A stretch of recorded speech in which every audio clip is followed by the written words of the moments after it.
Allez, on va maintenant s'intéresser à la réforme territoriale. La fusion des régions a entraîné une hausse des dépenses. C'est le constat effectué par la Cour des comptes qui vient de publier son rapport annuel. Alain Rousset, bonjour. Bonjour. Vous êtes le patron de la région Nouvelle-Aquitaine. Alors, on nous avait promis des économies budgétaires il y a 3 ans avec ces collectivités moins nombreuses. On passait de 16 à 13 régions. On en est encore très loin. Non, pas du tout. Vous vous trompez, vous avez mal lu le rapport. Le secrétaire d'État. C'est un très gros rapport. On a eu une seule déclaration de M. Valigny, qui était secrétaire d'État aux collectivités locales, qui dit que ça va faire des économies de 13 milliards. C'est totalement stupide. D'ailleurs, ni le président Hollande, ni le Premier ministre de l'époque ne l'ont évoqué. Et on n'a jamais eu la note sur laquelle s'était appuyé le ministre. En fait, qu'est-ce qui s'est passé ? Je ne peux parler que pour la grande région, c'est-à-dire Poitou-Charentes, Limousin, Aquitaine. Nos dépenses de fonctionnement, puisque nous avons passé, vous le savez, un contrat avec l'État, un contrat qui limite les dépenses de fonctionnement, ont baissé, quand on regarde le périmètre, quand on compare le périmètre constant, de 0,8%. Ce qui a augmenté, et je l'assume, c'est les rémunérations des ouvrières et des ouvriers qui sont dans les lycées. Les salaires étaient indécents, et nous avons fait, effectivement, et je l'assume, une augmentation de 140 € par mois pour ces personnes qui lèvent des tonnes d'assiettes tous les jours, qui déplacent des chaises, qui nettoient les lycées. C'est plus de 5000 personnes, et j'assume parfaitement d'avoir fait cette augmentation. Mais par ailleurs... Donc c'est ce qui explique ces dépenses pour vous. Oui, et la Chambre des comptes, la Cour des comptes, aurait dû regarder ça un peu plus en détail, plutôt que de se fixer sur des textes qui n'existaient pas, qui n'avaient pas de fondement. Par contre, qu'est-ce qu'on a fait dans le même temps ?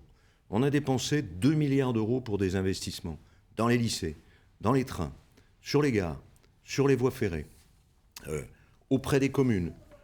Nous allons, vous l'avez vu, refaire le lycée donc beaucoup de dépenses, Felletin. Des surcoûts, mais comment allez-vous... Mais pourquoi vous appelez ça surcoût ? Des dépenses... Où sont-ils ces surcoûts ? Les surcoûts sont peut-être d'aller de Bordeaux à Limoges, de Limoges à Poitiers, etc., parce que ça suppose que les agents se voient. Mais est-ce que le service public a été arrêté ? Non. Deuxièmement, vous n'intégrez pas dans votre question et dans votre réflexion le fait que cette loi NOTRe, pour la nouvelle organisation de la République, a fait que les compétences des départements de développement économique sont passées à la région sans compensation. Plutôt avec une compensation que le Premier ministre Valls nous avait octroyée, c'était 50 millions d'euros pour la région Nouvelle-Aquitaine. 50 millions d'euros, c'est 1000 PME, peut-être 10 000 emplois accompagnés par an. Et le gouvernement Philippe nous l'a supprimé. Deuxièmement, aujourd'hui, la région, vous l'avez noté, gère les transports scolaires. Eh bien, quand vous rajoutez ce que coûtent les transports scolaires, l'augmentation des dépenses de fonctionnement, tout compris, faire rouler les bus et les personnels, notre budget de fonctionnement baisse de 0,8%.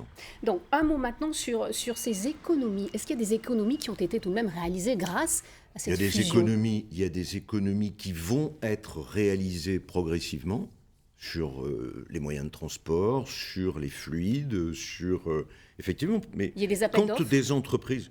Sur les appels d'offres, effectivement, mais il faut qu'on fasse travailler les entreprises locales. Nous sommes la seule collectivité et région à ne nous appuyer que sur les entreprises locales quand on fait un lycée ou quand on répare un lycée. Et à un moment donné, quand vous avez une activité de construction qui augmente, les prix augmentent aussi. Mais nous avons fait, et nous sommes particulièrement vigilants, je suis particulièrement vigilant, je rappelle quand même que nous avons eu à assumer des impayés d'une des 3 régions, ensuite des prêts dits structurés, des prêts sauvages, et nous avons amélioré notre épargne et nous avons baissé notre endettement. Autant de raisons. Merci beaucoup Alain Rousset d'avoir été notre invité donc, sur cet impact financier.